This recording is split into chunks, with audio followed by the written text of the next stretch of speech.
Subscribe कीजिए दोस्तों हमारे चैनल को। नोटिफिकेशन पाने के लिए बेल आइकन को प्रेस कीजिए। गुड मॉर्निंग बच्चों। आज की इस वीडियो में नाइन्थ क्लास के एसएसटी में जो भूगोल वाला जो आपका चैप्टर है उसमें भारत के बारे में आकार और स्थिति भारत की जो अपनी जो है उसमें क्या स्थिति और क्या किस आकार में वो स्थिति है भारत, उसके बारे में अध्ययन करेंगे। इसके पहले अपन ने लोकतांत्रिक वाली जो बुक है आपकी उसके बारे में अध्ययन की थी, वो पूरी हो चुकी है, उसके 500 लेसन पूरे हो चुके हैं। अब हम जो भूगोल का जो चैप्टर है उसके बारे में अध्ययन करेंगे। तो पहला जो लेसन है आपका इसका आकार और स्थिति, भारत की स्थिति और आकार कैसा है उसके बारे में अध्ययन करेंगे। तो आपको पता है भारत एक विश्व की प्राचीन संस्कृतियों में से एक है। भारत में सामाजिक और आर्थिक रूप से बहुत उन्नति की है। कृषि में, उद्योग में, वानिकी में सर्वांगीण आर्थिक विकास, अद्भुत प्रगति हुई है भारत की कुछ दशकों में। भारत विश्व का इतिहास में महत्वपूर्ण योगदान रहा है। भारत का विश्व के जो प्रोग्रेस है जो उसमें बहुत ज़्यादा योगदान रहा है। तो पहले बात करेंगे अपन स्थिति के बारे में कि स्थिति कैसी है भारत की स्थिति, क्या स्थिति है इसकी, अपने जो ग्लोब है उसमें क्या स्थिति है इसकी। तो सबसे पहली बात करें अपन तो भारत ऐसे अगर पृथ्वी को गोलार्धों में बांटे तो दो गोलार्धों में बांटे इसको। एक तो है उत्तरी गोलार्ध, दूसरा है दक्षिणी गोलार्ध। ये दो गोलार्ध है।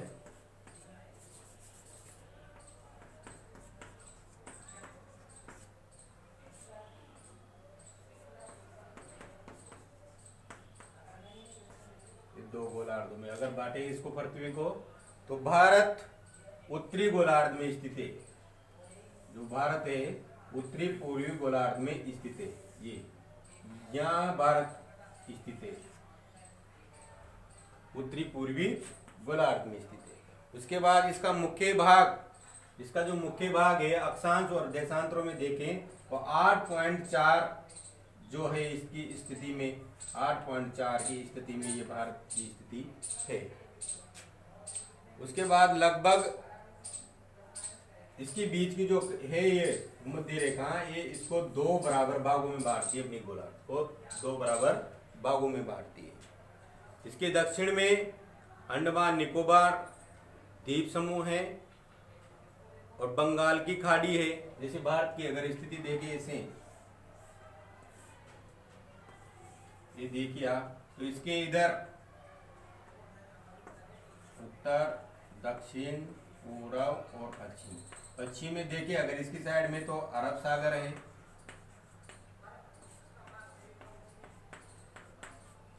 इधर देखिए पूर्व में तो बंगाल की खाड़ी है,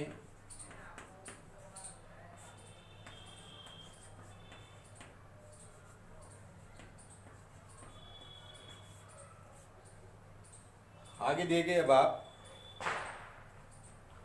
दक्षिण पश्चिम में लक्षद्वीप है। और अपनी एटलस की सहायता से द्वीप समूह का विस्तार देखिए अब आप, और इसका अब आकार देखिए आप, आकार ये तो हुई स्थिति के बारे में कि भाई उत्तरी गोलार्ध में स्थित है, 8.4 अक्षांश उत्तरी देशांतरों में स्थित है, और इसके पश्चिम में अरब सागर स्थित है और पूर्व में बंगाल की खाड़ी स्थित है। इसको एक प्रायद्वीपीय देश भी कहा जाता है, भारत को प्रायद्वीपीय देश, क्योंकि ये तीनों ओर से पानी से घिरा हुआ है। नीचे हिंद महासागर है, नीचे कौन सा महासागर है, हिंद महासागर। ये तीनों तरफ से सागरों से घिरा हुआ है, इसलिए इसे प्रायद्वीपीय कहते हैं। अगर ये चारों ओर से पानी से घिरा हुआ था तो इसे एक द्वीपीय देश कहा जाता, क्योंकि चारों ओर अगर इसे पानी से घिरा हुआ कोई देश है तो उसे द्वीपीय देश कहा जाता है। तीन ओर से अगर पानी से घिरा हुआ है तो उसे प्रायद्वीपीय देश कहते हैं। अब आगे देखिए आप, आकार देखिए इसका। भारत के भूभाग का कुल क्षेत्रफल लगभग कितना है, जो इसका क्षेत्रफल है, इसका क्षेत्रफल लगभग कितना है 32.8 लाख वर्ग किलोमीटर 32 लाख वर्ग किमी है। 32 लाख वर्ग किमी इसका जो क्षेत्रफल है टोटल। उसके बाद आगे देखिए आप, भारत का क्षेत्रफल विश्व में कुल भौगोलिक क्षेत्रफल का 2.4% है और भारत विश्व का 7वां बड़ा देश है। क्षेत्रफल की दृष्टि से अगर देखा जाए तो क्षेत्रफल की दृष्टि से भारत 7वें नंबर पर है।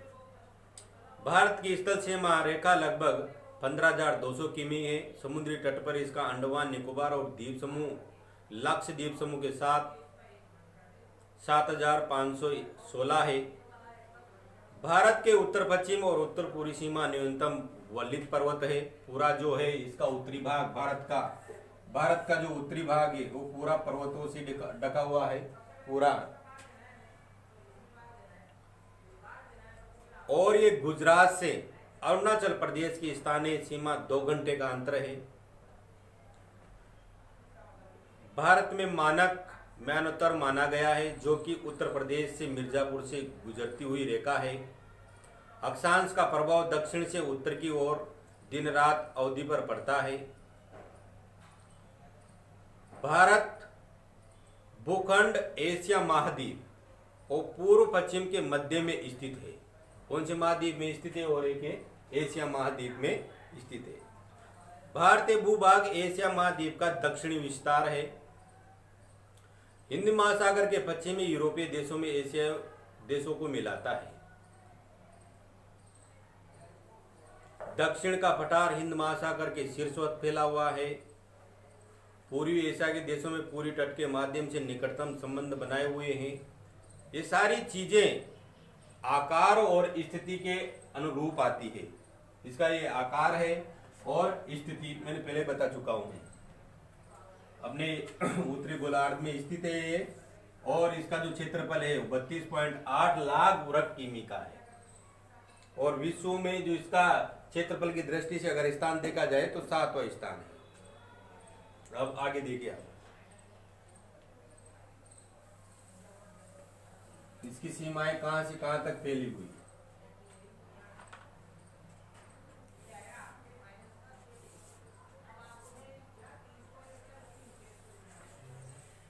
इसके देखिए उत्तर, दक्षिण, पूर्व और पश्चिम। ये इधर गुजरात, ये इधर अरुणाचल प्रदेश,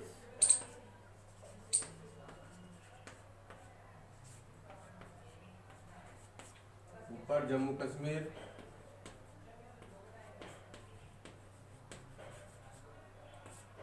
और इधर कन्याकुमारी।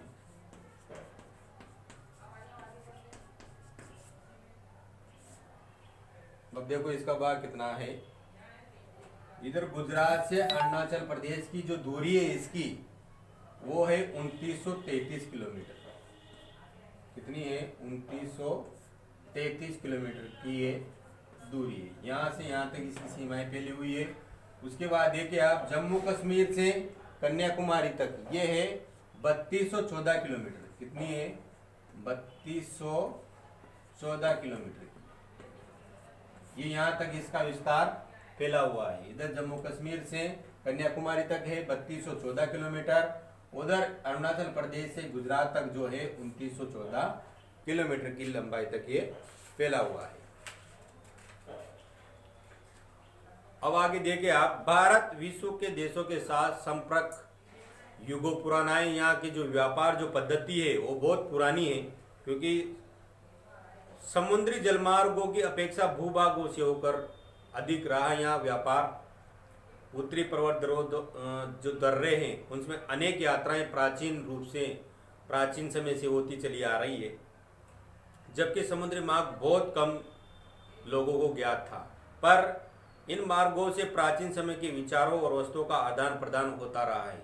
यहाँ के विचारों का आदान प्रदान, यहाँ की संस्कृति और देशों में गई और देशों की संस्कृति यहाँ पर आई। तो ये ये जो पद्धति है बहुत पुरानी है और प्राचीन समय से चली आ रही है। भारत का पश्चिम और मध्य पूर्वी एशियाई देशों में पड़ोसी देशों के साथ अद्भुत संपर्क रहा है। जो इसके पड़ोसी देश है 7 या 8 जो पड़ोसी देश है उनसे इनका अच्छा संपर्क रहा है हमेशा।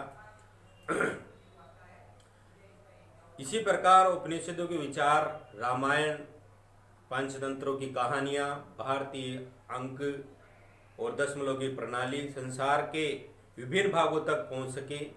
यहाँ के मसाले, मलमल की साड़ियाँ, कपड़े, विभिन्न प्रकार की जो वस्तुएं विभिन्न देशों तक ले जाए जाते थे। इसके विपरीत यूनानी स्थापत्य कला, पश्चिमी एशिया वास्तुकला, प्रतीक मीनारों के गुंबदों का प्रभाव हमारे देशों में विभिन्न भागों में देखा गया है। उसके बाद देखिए आप भारत के पड़ोसी देश कौन कौन से हैं। भारत के दक्षिणी एशिया में महत्वपूर्ण स्थान रहा है। भारत के 28 राज्य और 9 केंद्र शासित क्षेत्र हैं। 28 तो राज्य हैं और 9 केंद्र शासित प्रदेश हैं। दक्षिण में समुद्री पार हमारे पड़ोसी देश श्रीलंका और मालदीव है। हमारे जो पड़ोसी देश हैं यहाँ नीचे श्रीलंका है, मालदीव है। भारत और श्रीलंका के बीच में छोटा समुद्री रास्ता जो पाक जल संधि के नाम से जाना जाता है। श्रीलंका और भारत के बीच, भारत व श्रीलंका के बीच की जो संधि हुई है, जो छोटा सा समुद्री मार्ग है, उसे कहते हैं पाक संधि। क्या कहते हैं? पाक संधि। वो इसी बार एग्जाम में पूछ लिया जाता है। पाक संधि कहा जाता है उसे, पाक संधि। जो भारत और श्रीलंका के बीच जो छोटा सा समुद्री जलमार्ग है उसको कहते हैं पाक जल संधि। उसके बाद देखिए आप, पाक जल संधि तथा मन्नार की खाड़ी और मालदीव और लक्षद्वीप दक्षिण में स्थित है। इसके अपने पड़ोसी देशों के साथ भारत के भौगोलिक और ऐतिहासिक जो संबंध है बहुत अच्छे रहे। अपनी एटलस में भारत के जो पड़ोसी देश है वो अलग अलग दिखाए गए हैं। अब आप आगे देखिए।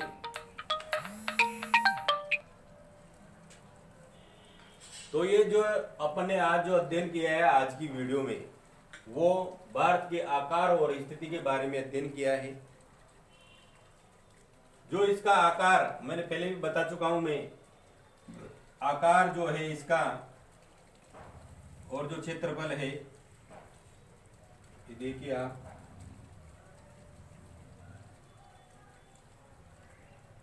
ये जो इलाका है इसका ये समुद्री तटीय इलाका है पूरा। कौन सा इलाका है? समुद्री तटीय इलाका है पूरा। ये जो इलाका है पूरा, ये तटीय भाग, ये समुद्री सीमा से लगता है। तो यहाँ जो ये राज्य है आपका, ये गुजरात है। इसके नीचे जस्ट नीचे ये आ जाता है आपका महाराष्ट्र है। कौन सा आ जाता है? महाराष्ट्र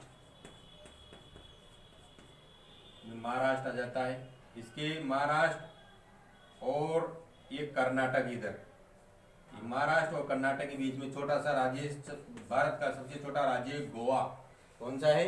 गोवा। भारत का सबसे छोटा राज्य गोवा। ये महाराष्ट्र और इसके बीच में कर्नाटक के बीच में आ जाता है। कर्नाटक इसके नीचे ही। उसके बाद ये केरल। कौन सा आ गया? ये केरल। तो ये तटीय भाग के राज्य हैं, गुजरात है, महाराष्ट्र है, गोवा, कर्नाटक, केरल। इधर आ गया आपका तमिलनाडु। ये क्या आ गया? तमिलनाडु।